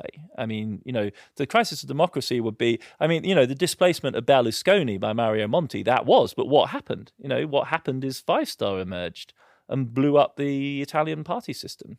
I have one specific question about the crushing of the left that we've been talking about Greece. There's a lot of debate on the left over the role played by Yanis Varoufakis during his tenure as Greek finance minister under Syriza. The more sympathetic account is that he was sidelined by Prime Minister Tsipras and thus blocked from taking radical, decisive action that would have provided or could have provided Greece with the necessary leverage against the Troika. The less friendly account is that he was the one who initially pushed Tsipras away from a more confrontational strategy that would have put the loaded gun of Grexit on the table, and that he was also the one who failed to impose capital controls when they were needed to stop huge flight of money out of Greece. And then there's perhaps the third and more disturbing reading, and I don't know if these all three are mutually exclusive or not, they might be compatible, which is that it was already too late for Greece because the ECB's quantitative easing program, as we discussed earlier, created the conditions within which the Troika could force Greece to submit without fearing financial contagion. I know you've reviewed his book and written about this a bit. What's your take? I'm fundamentally of your final scenario is the one that compels me. I mean, the Greek situation simply can't be viewed in isolation. And once you understand the force of QE in stabilizing the European bond markets, in totally neutralizing the possibility of contagion, all the way down to the present day, We simply don't know from the spring of 2015 onwards what the European sovereign bond market looks like anymore. Over 30% of the bonds of the leading Eurozone countries have been bought by the ECB. We don't know, what the risks of a confrontation with Italy might be next year without that comfort blanket. And faced with that obstacle, the measures that Greece would have had to have taken to provoke contagion, and the sheer fact that their entire politics would have been essentially that of a kind of arson, right? Spreading the risks that they were being subject to across the firewall of the ECB to Portugal or to Spain, gives you a measure of just how incredibly difficult their situation was. And I mean, one can second guess the judgments one way or another. I personally don't think that a Grexit from the Eurozone would have been anything other than disastrous for Greece. And the vast majority of Greek voters clearly agree, including the majority of Syriza voters. And when the left broke away over the summer of 2015, they were humiliated in the election that followed, with Tsipras being re-elected with a essentially identical majority. So, in fact, in that sense, I'm unapologetically, I think, more conservative than Yanis Varoufakis would be, who by the summer of 2015 is basically opting for, I think, at that point, sizing up the possibility of an exit and taking Schäuble's option. But this, to me, is the sort of tragedy of Eurozone politics, is that it is a bad system in its current form, governed by conservative views, but the costs of exiting it are simply exorbitant. I want to turn back to the U.S. response, the Obama administration's response in particular, and one of the most revealing windows that you write about in terms of their political predispositions was Obama's response when, really soon after the bailout, banks start handing out huge bonuses. And tellingly for Obama, it's mostly a problem of optics. And at this meeting, he asks bankers to show some restraint in order to make his job of protecting the banks easier. He says, quote, "Help me help you. My administration is the only thing between you and the pitchforks." You note that in tough negotiations, a good cop is typically accompanied by a bad cop, but not here. No, I mean, this is I agree, it's an extraordinarily telling moment. I mean, Obama's statements about the banking problem in the spring of 2009 and they reveal how much of a centrist he is, essentially, on the issues of America's political economy. I think if you talk to Obamians now, in retrospect, they'll admit that their unwillingness to, seize the possibility of a more punitive approach, to actually have some pitchforks on their own side and to direct them at the fat asses of the bankers, that this was a fatal mistake on their part. And it would have been cheap. It isn't something that would have required, the healthcare style mobilizations of funding, or stimulus style mobilizations of funding. But their legalism, their conventionalism made it very difficult for them to pursue a more aggressive tactics at that point. Another revealing episode was the push for Dodd-Frank financial regulatory reform, which you write was guided in the administration by Rahm Emanuel on the one hand and Tim Geithner on the other. The goal of the former, of course, being a political win, an expletive-laden, I'm sure, political win, while the latter wanted reform by way of empowering regulators like him to regulate as they saw fit. Looking back, how sufficient were the regulations that resulted, and did they do anything to actually check the size, power, and profits of the big banks? And either way, did the degree of deference it granted to regulators ultimately leave the regulations vulnerable to being gutted later on? Yeah, this is precisely the point, right? The Geithner gamble is to keep the politicians out of the game entirely. Give Rahm Emanuel his win, get something through Congress, and make sure that thing you pass from Congress minimizes Congress's ability to constrain your actions. And it's disappointing from Geithner's point of view. They come away, as they've made clear in the Geithner, Paulson, and Bernanke issued this sort of joint op-ed to the New York Times this fall, restating their conviction that Dodd-Frank in fact unduly constrains crisis fighting, limits the Fed's emergency action and the Treasury's discretionary capacities in a crisis, and their gamble is that rather than de-risking the system, rather than going for arms control, you will simply increase the managerial capacities of the regulators and the crisis fighters. So it's a leveraging up rather than leveraging down kind of a strategy of risk management. And the fact that this is not solidly based on, as it were, a politicization, but is precisely based on a depoliticization, with Elizabeth Warren's consumer, finance agency as this kind of sop to the left, that this does indeed expose them to the vagaries of politics. And what they don't reckon with is Trump. The worst thing they can imagine is some sort of centrist Mitt Romney style Republican. And instead they get this, vandal essentially. And that exposes the fragility of this entire model of governance, which depends on the goodwill of the governors. It depends on them being people like us. And when you get people who really aren't, even before Trump, a lot of the regulations were eviscerated in the rulemaking stage. Well, that as well. That's on the sort of Volcker rule kind of business, exactly, when you have this extraordinary Kafkaesque kind of struggle between legal teams on each side trying to define, the rule to implement the legislation, which then itself needs a massive multi-volume explanatory clause. I mean, it's an extraordinary kind of labyrinth, really, of high-powered. Thank you, law and economics. Yeah, I mean, it's sort of a nightmare. Absolutely. Behind the scenes, of course, the balance of power shifts because the banks are unpopular. I mean, this is the thing. What's the extraordinary kind of open goal that, frankly, both Trump and Obama seem determined to ignore is that both their bases would, in fact, quite like to see very tough bank regulation. Both decide to ignore this, but the banks know it, and so in the open congressional fight over Dodd-Frank, they're really kind of withdrawn. They use small banks car dealerships and things like that to do their lobbying for them. But then when the going gets tough behind the scenes, of course the Wall Street law firms come out to play. For the last few questions, and then I'll let you go because I know this has been a marathon. I just want to ask a few things about the geopolitics, which is a big part of your book that we can only cursorily touch on now.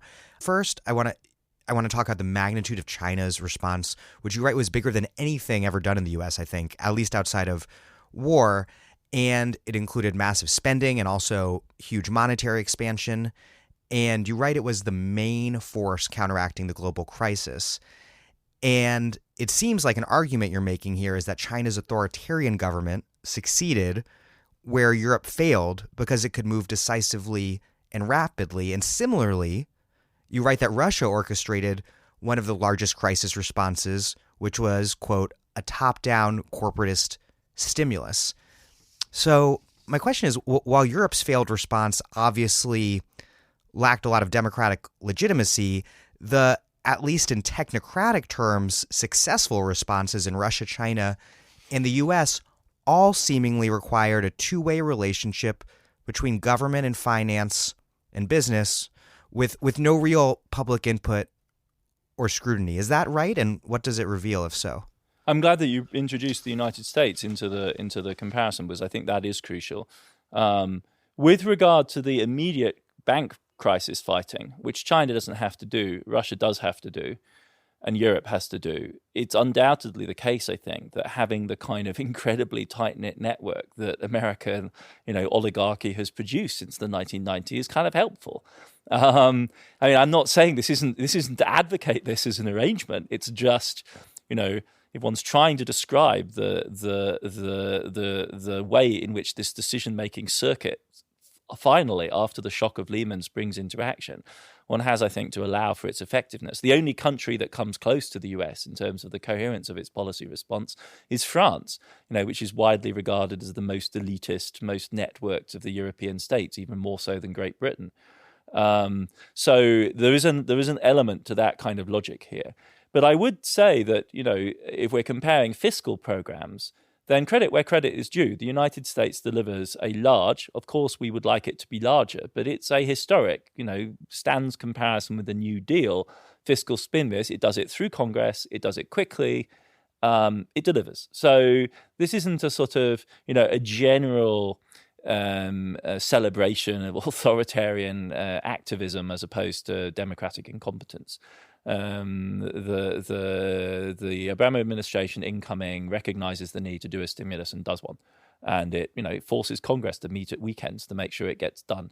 And that's exactly the kind of response that's necessary. One can only wish it had been much larger. What is striking about the Russian response is the frankness with which Putin is willing to beat the oligarchs up when necessary. I mean, clearly his is a regime that lives in a kind of ecology with Russian billionaires. Precisely how the power runs in that relationship is extremely difficult for an outsider to judge. But what is clear is that he's not at all afraid to bang heads together. And that's precisely the kind of, let's call it, populism, if you like, the popular kind of measure that the Obama administration, as we were saying, was loath to administer. Forcing a oligarch on camera to write paychecks is an effective mechanism. Why not? And China, yes. I mean, no doubt. China is the most impressive. It's the great challenge to any kind of Western conception of liberal or progressive politics in the current moment. It's now surely as serious in historic terms as the challenge which Stalinism posed in the 30s. China delivered a epic stimulus through a combination of fiscal and monetary expansion, which a regime like China can deliver because the big banks are under direct state governance. So it can act in the way that European and American policymakers could act in the 1950s, where you could set credit targets for banks. And it can do this, in a matter of days, weeks. And it is willing to ride out the consequences of that, which to an extent is still doing today. I mean, if QE is still with us, then the Chinese are still working through the consequences of that credit expansion. And it's as much the qualitative side of this as the quantitative side that's impressive. I mean, China rolls out some form of bargain basement health insurance to 800 million people. It's the largest single hospital building program in human history.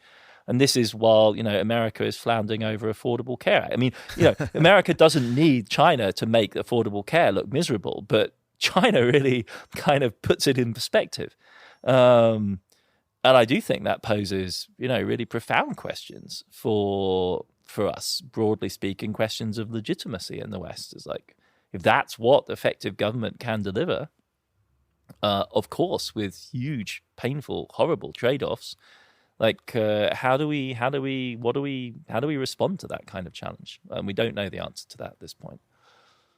Your book dedicates a lot to Russia and this just very little understood but critical relationship between economics, finance, and the geopolitical conflict there that has become so incredibly serious in recent years. So I feel like this is something we got to briefly touch on. You have the expansion of the EU, Eurozone, and NATO after the Soviet Union's collapse, which not only directly foments geopolitical tension with Russia, but also, I think, helps create contributing economic conditions that help stoke crises on all sides. And there's so many sides that you write about. Just a few. You have massive Western European investment in Eastern Europe. You have the Baltic countries, which in order to continue their integration into Europe, submit to deep austerity. You have the IMF-imposed austerity in Hungary, resulting in the rise of Orban, who pivots towards Russia. And then, critically, it's Ukraine being hit by the economic crisis, if I have this right, that pushes the country to go to the EU and IMF for loans, which then ultimately drives the government towards Russia's more generous terms. And this is not the conventional origin story we hear about today's conflict with Russia. No, and I agree. I mean, and the difficulty of connecting this to our broader narrative is precisely why I wanted to emphasize it, because it seems to me that this goes back to that Greenspanian conceit, right? The Greenspanian conceit is that security policy is still a matter for politics and markets rule the world. And, what we face is a world in which markets and security politics are deeply entangled. We are in the world that theorists of imperialism wanted to try and theorize. I'm not saying that, a simplistic imperialist analysis is going to do as much good in trying to think about Ukraine.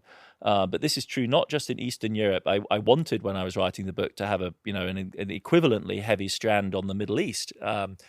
And because it seems to me that that's another arena where, again, we try out virtually every other explanatory mechanism, religion, the histories of the Crusades, racism, before we talk about the fact that the Middle East, like Eastern Europe, was incorporated into global capital flows. The Assad's Syria was a testing ground of neoliberal politics. The same was true of Egypt. The same was true of Libya, which was one of the great sites of global investment in raw materials before the Arab Spring. Anyway, that takes us even further afield. But it's a crucial wager of the book that we can, in fact, tell a coherent story that incorporates this dimension, and that power is fungible, right? To that extent, like I take Putin's challenge to the West seriously in that he calls liberalism's hypocritical bluff. He simply says to us, look, you say that economics and hard power have nothing to do with each other, and I don't believe you. And I don't think you really believe it either. And if I talk to the Baltics or Poland, none of them believe it either. It's not a coincidence that that the EU and NATO expanded at the same time. Do I have to teach you your own history? The EU and NATO were born as twins in the Cold War in Western Europe after 1947 as a response to what you saw as the threat of the Soviet Union. Like, how elementary does this lesson have to be in your own history? And so when you come to me and say, well, no, just an extension of an association agreement to Kiev in 2013 is a geopolitically neutral instrument. It does happen to include clauses about the convergence of Ukraine and EU security policy, but we'll overlook those because it's Ukraine's sovereign right to make this decision and so on and so forth. And you calmly expect me not to react. Who are you kidding? Right? Who are you kidding? And you will say, well, we believe in Ukraine's sovereign right. And I will simply say, well, I have sovereign interests too. And I am going to impose those and see how you respond. And then we'll say, we'll sanction you. And then I'll say, well, I have 500 billion euros in assets. And you commonly quip that Russia's economy is the size of Spain and the only difference between me and Spain is I have nukes. Well, I'll point out another difference. I have $500 billion in reserves. If Spain had had $500 billion of reserves when the Eurozone crisis, do you think they would have been waiting for the Germans to bail them out? I don't think so. And how did I get those? Legitimately by selling oil and gas on global markets. And is that some kind of concoction of my evil imperialism? No, that's the global growth story we're all supposed to believe in. Right? I'm not a Putin versteher, except I am a Putin versteher because he's not that difficult to understand. Like, this is a position that makes sense in its own terms. The liberal presumption, that sort of incredibly naive idea that economic growth will play only into our hands. We know it's not true in Saudi and the Middle East, and it's not true in lots of different places. And Russia happens to be one of the places where it's not true. I use that weather system image. There's money surging east from the West into Eastern Europe, and there's money surging west into Russia from the gigantic global commodity boom unleashed by whose growth? Well, the growth of a still communist-governed regime in China. Right? That is a recipe for geopolitical complexity. And if you insist on the neoliberal innocence of saying, well, no, markets will take care of this, we don't have to worry about politics, let alone geopolitics, then you are heading into rough water. Your book begins and ends with China, and I think you suggest that the prevailing neoliberal innocence will not be up to the job of confronting what might be an incredibly real and more dangerous threat than the one that did not materialize a decade ago, which is not related primarily to the trade imbalance or treasury holdings, but rather China's deep integration into the U.S. and European financial system. Are you identifying what you think are the contours of the next big crisis? And if so, how should we on the left in the US and elsewhere be thinking about confronting that crisis, since all of the tools that to have some extent worked in the 2008 crisis were not only profoundly undemocratic, but also failed in that they left an immiserating global economic order firmly in place, and also, of course, helped foment the rise of the far right? I mean, this is an expansive set of questions for another book, I fear. The way I finished Crashed is to highlight the inversion of the story between the moment of 2007-8, where I start, where the fear is about a Chinese sell-off of dollar assets and the humiliation of the dollar at the hands of the Chinese regime. The inversion between that scenario of 2007-8 and the reality that we were confronted with in 2015-2016. Now, there's a lot going on in 2015-2016, the Greek crisis, Ukraine, the Syrian refugee crisis, the American election. The West wasn't really paying attention. But in China in 2015-2016, it really looks as though the good times were about to come to a crashing halt. There was a real anxiety in Beijing and amongst those people who were watching in international markets that the Chinese growth miracle that has really been the sustaining force of global growth since, for the last 20 years now, might suddenly be coming to a shattering halt. And that had as much to do with domestic conditions as it did with international conditions. First and foremost, one should say this: the Chinese growth story is a domestic growth story, and that is driven by its own logic. But what was really disconcerting about China in 15-16 is that we saw not China sucking its money out of the United States, but the reverse: capital flight out of China. And how could this be, you might ask? Well, the logic, and this was a scrambling effort to kind of figure out what was going on, was that Chinese private sector had accumulated debt in dollars. Everyone, of course, knows that the Chinese public sector has accumulated huge claims on the United States, reserves of dollars. But Chinese businesses had recognized in the cheap dollar policy and the low interest rates of the Fed an incredible business opportunity, which is borrow in a luggedly stagnant economy like the United States at low interest rates and invest that money at incredibly high interest rates at much greater rates of return in China. And they'd done this to the tune of at least $1 trillion. And when the Chinese currency starts shifting in the wrong direction, the Fed starts raising interest rates, the commodity markets go in the wrong direction, all of a sudden those people panic because they've basically engaged in a bad deal. All of a sudden these debts are going to cost them more. And this is the money that was fleeing out of China in 2015, 2016. And the response of the Chinese authorities is, first of all, to panic and to fail to control it, then to regain their confidence, to allow the money to drain out, and then to impose exchange controls and launch another round of stimulus. In other words, the Chinese doubled down, not on their opening to the global economy, but on their imposition of domestic controls. And remarkably, the American Federal Reserve responded with a cooperative policy. But at that point, what you see is the depth of the interconnection at this moment, no longer in the old mode of the early 2000s, which was government to government, Larry Summers' nuclear standoff, financial, balance of financial terror, but China beginning to look far more like a fully integrated bit of the global economy. The question, of course, being, what are the politics of cooperation across the Pacific between the United States and China? And that, I think, of course, is the open question all the way down to the day before yesterday and the summit negotiations and this extraordinary situation that we're in right now, where the fortunes of global trade are seen to hinge on the relationship between, this clearly authoritarian Chinese president who's trying to subvert the rules of his own party, which require a kind of team vision of leadership, and Donald Trump on the American side. So that is indeed the kind of impasse that we're driven towards. And just the parting shot is, how should we on the left think about dealing with all of this, given that the tools that have been used so far may have functioned in a narrowly technocratic sense, but have obviously been a disaster economically for ordinary people and politically led to things like the rise of the Tea Party and Donald Trump being in the White House?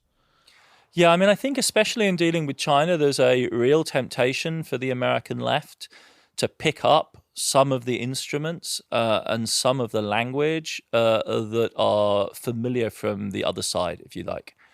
And I have to say that I find this profoundly troubling. It isn't that I have any obvious alternative answer. After all, we're dealing with a Chinese regime which is profoundly and unapologetically repressive, which is clearly engaged right now in an increasingly acute form in massive human rights abuse. So even from a purely liberal agenda, you'd have to say that China is a difficult partner to imagine.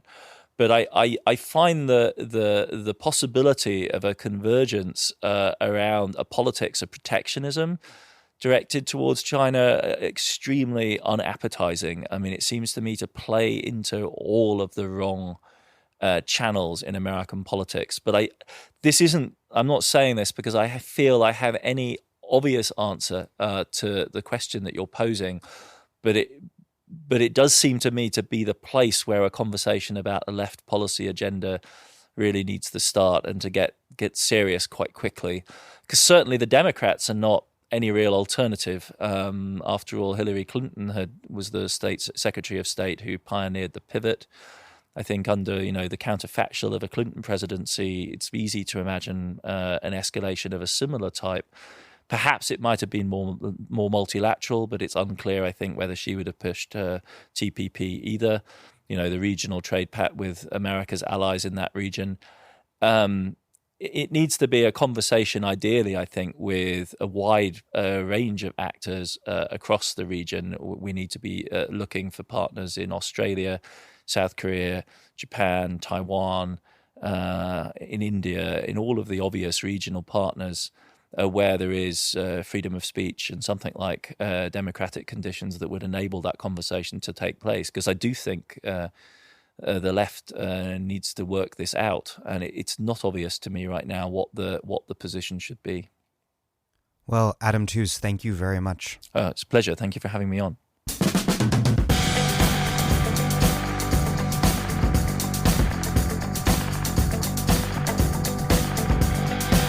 Adam Tooze is an historian at Columbia University and the author of Crashed: How a Decade of Financial Crises Changed the World. Thank you for listening to The Dig from Jacobin Magazine. As Marx once said after noting that in a financial crisis, the cry resounds over the markets of the world, only money is a commodity. While other podcasts have only interpreted the world in various ways, our point is to change it. We are posting new episodes every week. Often twice, sometimes once. The Dig was produced by Alex Lewis, music by Jeffrey Brodsky. Our communications coordinator is Logan Dreher. Please follow us on Twitter at The Dig Radio and find us wherever you get podcasts and subscribe. If it's on iTunes, you can also leave us a glowing review. Those reviews help introduce us to new listeners. What also does that is you telling your friends about the show. Please make propaganda for us. And do find us on patreon.com and make a monthly contribution to keep this thing going. Even a few bucks is a huge help.